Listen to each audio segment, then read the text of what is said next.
A big issue, people. Listen up. It's a bagel with no hole. Is it even a bagel? You guys, all right. So legendary Montreal St-Viateur bagel got a rise out of foodies when they added this unholy concoction to their menu. Zut alors! So is this a bagel to you? Because there's no hole? No. Whoa. You feel really so strongly about the hole. I know. The hole. I think it's more than the hole. I don't know.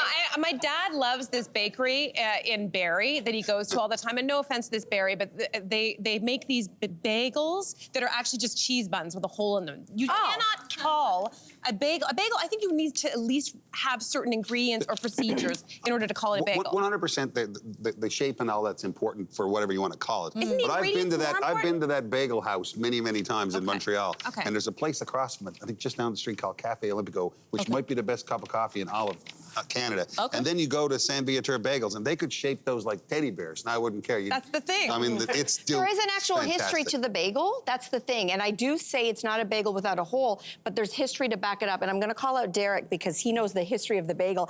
And he put me onto this. Maria Balinska is a bit... It's a book called The Bagel, The Surprising History of a Modest Bread. You've read this book? So listen, the history is this. You know, I want to get serious for a second because it actually comes from anti-Semitism.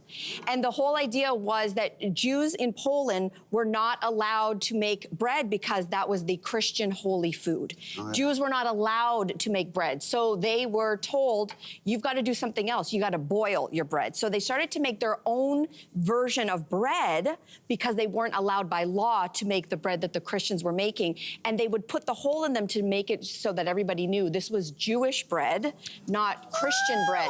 So if it doesn't have a hole, it's not a bagel. There you go.